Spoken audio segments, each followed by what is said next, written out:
Yeah, felt like that. We watched a lot of game film on them, and we knew that Christopher Newport was a great team, and they played a very different style than us, and so we tried to prepare for that. But as much as you prepare, it still was difficult to play against. But they're extremely well coached. They put balls in areas that you're not expecting. I thought they played great defense, but I'm really proud of our team. Our team just kept fighting and fighting and fighting, and that's a great trait of these guys. They've done it all year long.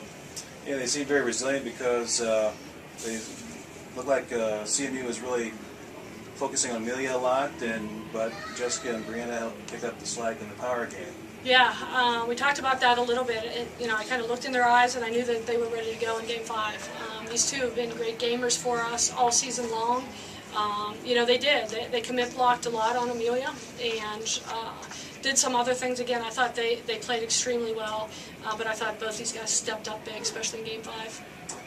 Brianna, you've seemed to have the patented running kill. I don't know if that's the terminology that's used, but I watched other quarterfinal games today, and it seemed like some players had a difficulty of executing that, but you're able to get a lot of points from that. Is that something you've always been able to do from when you were very young? Yeah. I've always just been a natural slide hitter. So, yeah. Jessica, how about what did you see your role being in this quarterfinal? Of course, you had a lot of kills, and you're part of that power game too. But how did you see your role shaping up today? Well, like you said, they really were committing on Amelia a lot, and we all just kind of knew we had to band together and each do our own thing and just be aggressive and go after it. So, because we're a really deep team, obviously. So I think that really helped. How important, in retrospect, was that win over Cal Lutheran in 5 sets to get here?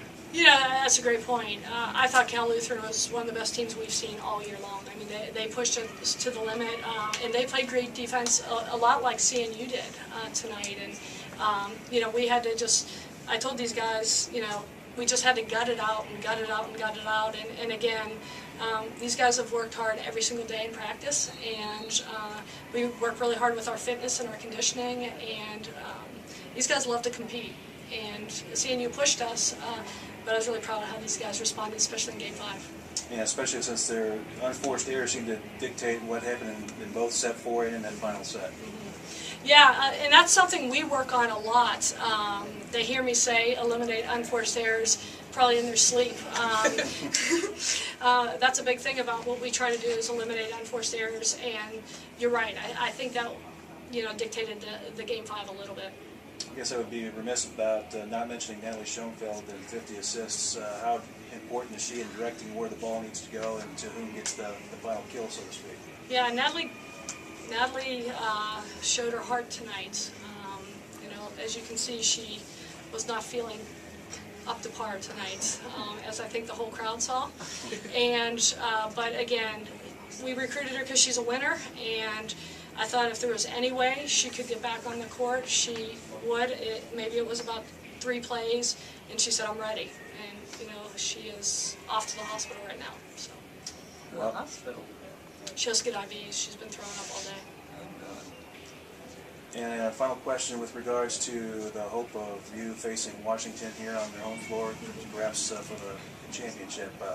I didn't think that entered in this match here because there's just so much going on that you just didn't really think about that. But now, do you think about that a little bit, or you still have one more match before you can entertain? Well, actually, we see him tomorrow night. Oh, I see. Okay. Yeah, so we see him tomorrow night. So, again, I think that's what we talked about all the time, was taking one match at a time. We know WashU very well. They know us very well.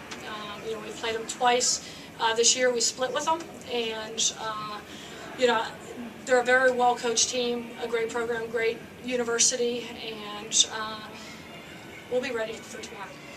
Yeah, Emory's really good, and I think that we're really evenly matched with them. I thought we played really well tonight, and they were just a little bit better than us.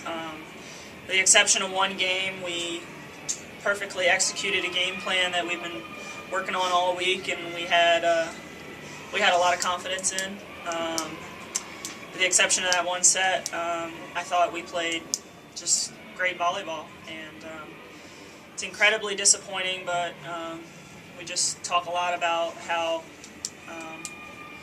the season was just a great success, and we're not going to, hang our heads on one match that we just barely came up short. It was just an exceptional match by two teams that played really, really well. Well, throughout the match, but especially in that first set, Jesse, it looked like you had a lot of digs and blocks and got the ball in the right places, and looked like maybe you sold popcorn during the timeouts in that first set. You're doing a lot of different things and doing it well. How did you feel about that first set and how things were going? Did you feel like, okay, this is going to be a chance for us to really beat Emory and head to the semis? Oh, definitely. I really believed in my team, and even though we came short, I still believe we could have won, and I'm just ready for next year to come back strong. That's one thing, Coach, about it. You've got a pretty young core of key players coming back, so I know this is kind of a disappointing feeling right now, but you got to feel this. Do you feel like this may be a step towards something even bigger next year, possibly?